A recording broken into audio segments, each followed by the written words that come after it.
Salut salut, je vous retrouve aujourd'hui pour un nouvel update lecture. C'est encore 4 livres que j'ai dû lire au mois de juillet parce que je suis encore en retard. Mais de toute manière en ce moment j'arrive pas à lire, c'est une catastrophe. Je me suis rendu compte que ça allait être encore 4 lectures pas top top. On a 2 abandons, un livre que j'ai lu mais qui n'a servi strictement à rien. Et une déception. Je vais terminer par la déception d'ailleurs parce que j'ai beaucoup de choses à dire. Mais du coup c'est peut-être pour ça que vu que j'ai enchaîné les lectures pas top, voire les trucs que j'ai pas appréciés, c'est peut-être pour ça qu'en ce moment je galère. Je vais commencer par le premier, qui est un abandon. Je vais commencer par les 2 abandons d'ailleurs, c'est peut-être mieux, enfin je sais pas, bref. Donc c'est Cendrillon relooké, le tome 2 des contes de filles de Optar. Le tome 1 c'est Opération Cendrillon. Oui, Opération Cendrillon, je crois que c'est ça. Dans le tome 1, on rencontre une jeune femme. Elle est journaliste, elle travaille pour pas un magazine People, mais un magazine destiné aux adolescentes en fait, de 15-16 ans. Et elle a écrit un article qui prône la contraception en fait. Du coup, c'est assez positif. Enfin, c'est assez positif normalement de traiter de la contraception. Sauf qu'il y a un père de famille, enfin, il a une fille de 15-16 ans justement, et il a lu cet article et il l'a descendu, il l'a incendié. Je sais plus quel métier il fait, mais il a utilisé son métier pour, pour, pour se venger contre elle en fait, parce qu'il estime que prôner la contraception, enfin défendre la contraception pour les jeunes filles, c'est défendre le sexe, et il est contre que sa fille de 15-16 ans ait des relations sexuelles, et donc du coup, il a décidé que de se venger.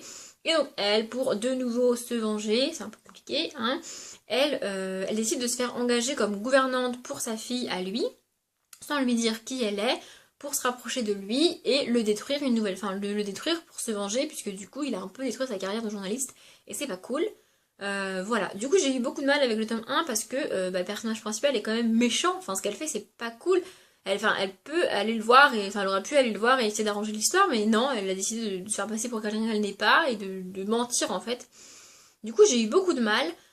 En plus donc ça s'appelle Opération Cendrillon, et enfin, du coup, je m'attendais à ce qu'on ait effectivement des éléments de Cendrillon, que ce soit un petit peu une réécriture de Cendrillon. Alors c'est le cas, hein, ça parle de la pantoufle de verre, et puis c'est tout en fait, ça parle que de la pantoufle, parce que tout le reste, il n'y a pas. Mais j'ai eu l'impression que l'auteur avait décidé d'appeler son roman comme ça, alors je sais pas comment il s'appelle en version originale, mais j'ai eu l'impression qu'on avait décidé de donner ce titre-là au roman, et que du coup, elle avait dû adapter l'idée d'histoire qu'elle avait avec le titre, et que du coup, elle avait mis des espèces de références au conte que j'ai trouvé complètement débile. Ça m'a saoulée, vraiment. Et donc, je me suis dit, donc ça c'était le tome 1. Bon, je l'ai pas dit, mais c'est dans la collection Milady Romance, donc c'est de la romance, hein, évidemment, il va y avoir une petite romance qui s'installe, sinon c'est pas drôle. Mais j'ai pas du tout accroché au personnage, et donc du coup, enfin, cette histoire de conte, ça m'a saoulée en fait. Mais je me suis dit, c'est peut-être juste le personnage qui fait ça. Je vais quand même essayer le tome 2. Je fais ça souvent, et je me rends compte que je devrais peut-être pas, parce que j'ai abandonné en fait. Donc j'ai abandonné à la page 33, hein, voilà, ici, je vous montre même mon marque-page, il est magnifique, n'est-ce pas? Donc en fait j'ai abandonné parce que donc dans celui-ci on va suivre Francesca. Voilà, je vous dis juste son prénom. Je vais pas vous dire qui elle est parce qu'on la rencontre dans le tome 1. Et elle est proche sans être proche de la personnage principale du tome 1. Oui je sais ça veut rien dire. Mais si vous l'avez lu ou si ça vous intéresse, quand vous le lirez vous découvrirez qui est Francesca et vous comprendrez. Mais j'ai pas envie de trop en dire pour ceux qui l'ont pas lu. Et donc on va suivre Francesca, et j'ai arrêté à la page 33 parce que je voulais en fait, en lisant ce tome 2, c'est probablement débile, mais je voulais pas que l'écriture soit différente, mais que la manière d'aborder l'histoire soit différente, et comme l'héroïne était différente, je me disais que c'était pas forcément impossible. Et en fait, en page 33, il se passe un truc, c'est-à-dire que les deux, Francesca et la personnage principale du tome 1, se rencontrent, et l'autre là elle lui dit vas-y essaye mes chaussures, elles sont trop géniales, ma vie elle a changé depuis que j'ai mis ces chaussures là, parce que dans le tome 1 comme je l'ai dit la référence c'est la pantoufle de verre, et donc on lui offre des chaussures à la meuf du tome 1, l'héroïne du tome 1, c'est ça le mot. Et elle les met, enfin elle marche avec, elle passe une soirée avec, et après sa vie change, comme par magie, bref. Donc elle dit à Francesca, essaye ses chaussures, patati patata, et là, c'est le même principe que pour 4 filles et un jean, c'est-à-dire qu'elles ne font pas du tout la même pointure, elles n'ont pas du tout la même forme de pied, donc les chaussures ne sont pas censées lui aller, mais comme de par magie, elle l'essaye, ça lui va, c'est magnifique, c'est merveilleux, et donc là je me suis dit, ok, stop. Voilà. J'ai laissé une deuxième chance à l'auteur et à la saga. Mais clairement, à la limite pour Café Engine ça passe parce que c'est un livre pour ados et que ce sont des ados. Mais là franchement c'est bon quoi. Enfin je suis pas débile, merci bien. Ok c'est un roman, ok c'est de la romance, ok c'est une fiction. Mais quand même, faut arrêter de prendre les gens pour des cons. Donc j'ai dit stop. Voilà. Je sais pas qu'est-ce qu'elle a écrit d'autre au tard. Peut-être que je me renseignerai et que je dirai autre chose. Si vous savez, dites-moi. Mais clairement, cette saga-là, c'est pas que je la recommande pas, parce que ça reste des romances sympathiques si on fait abstraction de toutes les références et de tout ce qui, moi, m'a énervé. Donc, si vous faites abstraction de ce qui m'énerve, vous passerez un bon moment. Mais moi, j'ai pas pu. Voilà. Ensuite, avant de montrer le livre, je vais m'expliquer. Parce qu'une fois que je vais le montrer, vous allez me taper. Enfin, vous allez pas me taper, vous pouvez pas, vous êtes chez vous. Mais j'ai essayé de lire un classique. Encore une fois, c'est un conte classique qui a été adapté par Disney et qui a été adapté par Tim Burton. Je voulais vraiment le lire, mais en fait, j'ai pas réussi à rentrer dans l'univers de l'auteur. J'ai pas réussi. Bon, il s'agit de Alice au Pays des Merveilles de Lewis Carroll. Je n'avais jamais lu Alice au Pays des Merveilles. Et donc, ma référence pour Alice au Pays des Merveilles, c'est celui de Tim Burton, parce que j'adore Tim Burton. D'ailleurs, j'en parlerai après dans la vidéo. Mais j'ai pas réussi. En fait, c'est tellement farfelu et tellement bizarre. Il y a tellement des trucs partout. Alors, c'est pas un spoil si je raconte l'histoire d'Alice au Pays des Merveilles, parce que je pense que tout le monde connaît l'histoire d'Alice au Pays des Merveilles. Mais au début, ça m'a saoulée. En fait, elle passe son temps à boire et à manger des gâteaux, des trucs et tout pour grandir, rétrécir, grandir, rétrécir. À un moment donné, c'est bon, quoi. Elle peut pas faire la bonne taille, on n'en parle plus. Ok, elle le fait 2-3 fois, mais au bout d'un moment, stop, quoi. Ça m'a saoulée. J'ai envie de me dire, c'est bon, quoi. Et puis, je continuais ma lecture. En fait, je continuais ma lecture en me disant, je déterminerai si je continue ou pas une fois que j'aurai vu, rencontrer dans le livre le Chapelier Fou. Et puis je me suis dit non, ça sert à rien, j'accroche déjà pas avec Alice, ça me saoule au plus haut point cette histoire de on boit, on mange, on boit, on mange, on boit, on mange, j'avais l'impression de tourner en rond en fait, et d'être prise sur une conne encore une fois. Et je me suis dit, de toute manière, peu importe comment est le Chapelier Fou, peu importe que celui de Tim Burton soit fidèle ou pas, ma référence restera Johnny Depp, donc dans le film de Tim Burton, même si c'est pas le premier Chapelier Fou et que c'est pas comme ça qu'il a été imaginé par Lewis Carroll.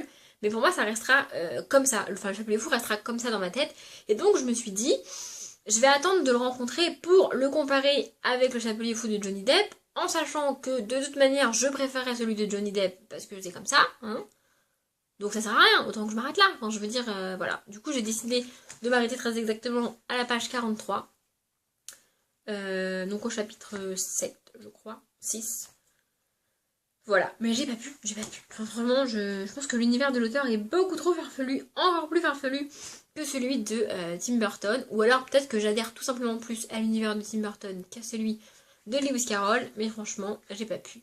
J'aurais au moins essayé. Il y a plein de livres comme ça qui sont des classiques que, à défaut d'avoir lu, je veux au moins avoir essayé de les lire. Peut-être que j'aurais essayé quand je serais plus grande, ou quand j'aurais pas des enfants, mais des neveux, des nièces, ou je sais pas quoi là. Parce que peut-être que je leur essaierai de leur lire, mais déjà je me dis si j'ai du mal à mon âge à le lire, comment on fait quand on est enfant? Enfin je veux dire à un moment donné c'est chelou quand même. Enfin bref, c'est un univers très compliqué, j'ai trouvé, et j'ai pas réussi. Ensuite, j'ai dit qu'on allait parler de Tim Burton plus avant dans la vidéo, et ce moment est arrivé.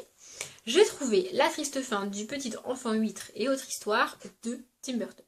Alors je savais même pas qu'il avait écrit un livre, mais quand je l'ai vu dans le magasin d'occasion, j'ai pas pu m'en empêcher, il fallait que je l'achète. C'est comme ça, j'adore Tim Burton, je suis totalement fan de Tim Burton. Il n'y a qu'un seul de ses films que j'aime pas et que tout le monde aime, c'est L'étrange Noël de Monsieur Jack. Oui, je sais, c'est comme ça. Et en plus d'ailleurs, les dessins qu'il y a à l'intérieur, parce que c'est illustré, rappellent L'étrange Noël de Monsieur Jack, je trouve, parce que je l'ai pas vu en entier, mais j'ai quand même essayé de le voir, ce film. Et donc voilà, en fait c'est plein de petites histoires, dont celle du triste fin, dont celle qui s'appelle La triste fin du petit enfant huître. Et donc c'est plein de petites histoires qui font une page, 2 pages, 3 pages maximum. Et en fait, en l'achetant je savais pas parce que j'ai même pas fait gaffe, mais c'est le principe de, sur la page droite, là, on a le texte en anglais, donc Yumi Boy, c'est ça, et sur la page gauche, pour moi, en fait droite, bref, c'est le texte en français, donc là, l'enfant momie, voilà. Alors au début, j'ai essayé de le lire en anglais, et puis je me suis dit, c'est débile, quoi. Je suis en train de lire un texte en anglais, alors que le même texte est écrit en français à côté. Donc j'ai très rapidement lu tout en français, mais je vais le garder, peut-être qu'un jour je le relirai en anglais, parce que c'est quelque chose que, genre, il y a même quelques mois, j'aurais jamais envisagé de lire en VO, Mais aujourd'hui, j'envisage de peut-être un jour me mettre à la VO. Surtout parce qu'en fait, j'ai des cours en anglais maintenant. C'est-à-dire que le prof parle anglais, tout en anglais. C'est pas un cours d'anglais, c'est un cours d'informatique ou de mathématiques, mais en anglais. C'est comme ça. Du coup, je vais forcément pratiquer mon anglais cette année, merci bien. Et du coup, je me suis dit que ça pouvait être sympa. Et puis tant qu'à faire, vu que je suis là, autant le lire en anglais. Bref.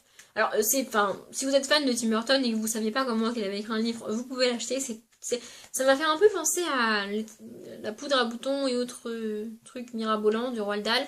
C'est un peu une plongée dans l'univers de Tim Burton.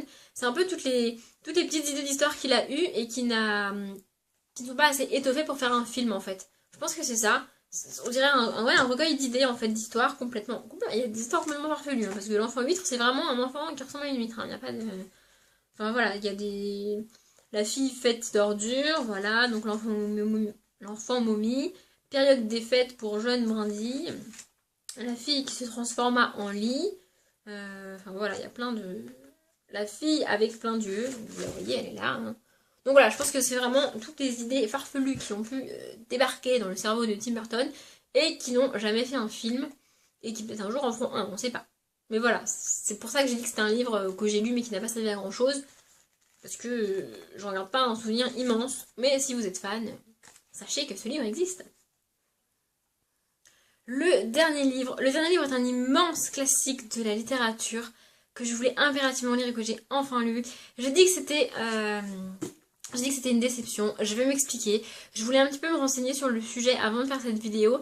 Et puis je me suis rendu compte que ce serait dommage en fait parce que même si je me trompe, ce que je pense maintenant, c'est ce que je pensais avant de lire le livre. Et du coup, même si je me trompe, c'est ce que je pensais quoi. Donc j'aurais dû me renseigner à la limite avant de lire le livre. Mais le faire entre la lecture et le fait d'en parler, ça sert à rien, à part à me dire putain je suis conne. Mais je vois pas trop l'intérêt. Je parle de Dracula de Bram Stoker. Je l'ai enfin lu. Je voulais le lire depuis très très très longtemps. Je l'ai terminé. J'ai dit que c'était une déception. Et en fait, je pense que ce qui fait que ce livre est une référence et est un classique de la littérature est aussi ce qui fait qu'on peut être déçu. En fait, donc dans ce livre, on va rencontrer Jonathan Harker, qui est un journaliste, je crois. Un notaire, c'est écrit, un jeune notaire qui est envoyé dans le manoir du comte Dracula parce que lui veut acheter des trucs et tout. Et en fait, donc au début on n'est qu'avec eux deux dans le manoir. Donc déjà, ma première surprise, ça a été que l'histoire n'est pas racontée par Dracula. Et puis en fait, je me suis rendu compte que j'avais regardé la série Dracula avec Jonathan Rhys-Meyers et qu'effectivement, Dracula est en fait secondaire dans la série. Bon, je pensais que c'était un choix de la série. En fait, non. Le livre porte son nom, mais Dracula est un personnage secondaire, c'est-à-dire qu'il ne nous parle pas directement. Il y a beaucoup de personnages qui nous parlent. Le livre est décomposé en fait en journaux intimes. Donc on a le journal de Jonathan Meyers, on a le journal de Lucy Westenra, qui est sa copine, je crois. Le journal du docteur Seward, et on en a encore un dernier, je crois, mais je ne sais plus comment il s'appelle. Ah non, on a Mina Harker, donc voilà, c'est Mina qui est la copine de Jonathan, jusque là merci Audrey, et Lucy, ah oui Lucy c'est la copine de Mina, qui sont tous les personnages là, d'ailleurs sont présents dans la série, donc ça m'a un peu permis de m'y retrouver, parce que j'étais un peu perdue quand on passe d'un personnage à un autre alors qu'on les connaît pas bien, enfin, moi j'ai galéré, et donc je vais pas résumer l'histoire, mais pour moi, dans ma tête, c'est le premier livre sur les vampires, et donc je suis pas certaine que tout ce qui est écrit dans ce livre a été inventé et imaginé par Bram Stoker. Donc l'histoire de l'ail, l'histoire des dents, l'histoire de la nuit, l'histoire du noir, l'histoire des capes, l'histoire de la vie immortelle, de boire du sang. Enfin, je ne sais pas exactement quelle référence du vampire existait déjà avant que Bram Stoker écrive son livre et lesquelles il a inventé. Mais dans ma tête, il a tout inventé. Pour moi, c'est lui le créateur du vampire tel qu'on connaît aujourd'hui. Et le problème, c'est que du coup, à l'époque où ce livre est sorti, si c'est bien ce que je crois, les vampires tels qu'il les a décrits dans ce livre-là n'étaient pas connus. Et donc ça a été un livre... Enfin, ça a été une invention, un livre presque révolutionnaire, parce que les vampires sont apparus. Encore qu'il y a Anne Rice, je crois, j'en ai entendu plusieurs fois parler, je ne sais pas où elle se situe dans l'ordre chronologique de l'apparition des vampires, mais je voulais la citer quand même, parce que je sais qu'elle existe, mais je ne sais pas juste pas la situer en fait. Mais du coup, à l'époque, c'était une nouveauté, mais aujourd'hui, plus du tout, quoi. C'est-à-dire que les vampires ont tellement été repris dans plusieurs livres, dans plusieurs séries, dans plusieurs films, dans plusieurs trucs, que ce soit des adaptations de Dracula ou pas. Il y a des vampires, pas partout, mais il y a des centaines d'histoires avec des vampires qui existent aujourd'hui. Et donc, toutes ces petites références, toutes ces petites particularités du vampire, on les connaît aujourd'hui. Et donc, ce livre n'apporte plus rien de nouveau aux lecteurs d'aujourd'hui, comme ça a pu être le cas à l'époque où il est sorti. Voilà. En plus de ça, c'est long, hein. Franchement, j'ai trouvé ça long. Donc, la principale histoire, en fait, je vais quand même la résumer au final, hein, c'est que donc Jonathan et ses copains là, ils essayent d'éviter que Dracula tue des gens et soit propriétaire de plusieurs maisons partout dans le monde pour éviter qu'il tue des gens un peu partout dans le monde. En fait, ils essayent d'éviter de ça. Et c'est alors, je me suis rendu compte en le lisant que ça me faisait penser à un vieux film en fait. Ça me fait penser à un très très vieux film, alors que j'ai jamais vu d'adaptation de Dracula, je le précise. Les deux seuls que j'ai vus, c'est donc la série avec Jonathan Rhys-Meyers et Hotel Transylvania. Oui, je sais un dessin animé, mais dans le dessin animé, il s'appelle Dracula le gars. Et puis, il y a des références dans le dessin animé à ce livre-là. Donc voilà, bref.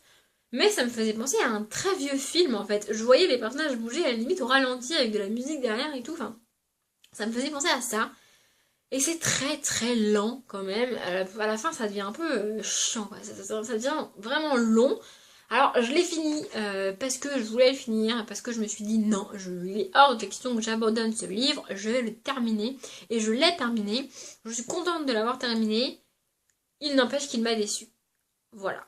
Si vous ne l'avez pas encore lu, peut-être que tout ce que je vais vous dire, viens de vous dire, ne vous donne pas spécialement envie de le lire du coup. Mais ça reste un grand classique de la littérature, ça reste un grand livre, ça reste un livre qu'il faut lire. Alors peut-être prendre son temps pour le lire, parce que moi j'ai dû le lire en 2-3 jours. J'aurais peut-être dû le lire un petit peu plus longtemps, un petit peu plus lentement. Mais bon, voilà, ça reste Dracula, ça reste Bram Stoker, ça reste une référence mondiale, internationale de la littérature qu'il faut au moins essayer de lire. Donc je vous le conseillerais quand même. Voilà, ma vidéo est terminée. Je l'avais dit, c'est pas encore une fois une vidéo très très fun sur des livres que j'ai adorés. Je garantis pas que les prochaines vidéos seront mieux, seront avec des livres que j'ai aimés ou au moins plus appréciés, mais je vais faire ce que je peux, hein. Je suis désolée, ça arrive, il y a des fois où je lis des trucs bien, enfin que j'aime bien, et il y a des fois où je lis des livres qui me déçoivent, c'est comme ça arrive. Je vais vous laisser, je vous souhaite comme d'habitude une bonne soirée, une bonne journée, une bonne après-midi, une bonne nuit, un bon appétit. Et moi je vous dis à bientôt.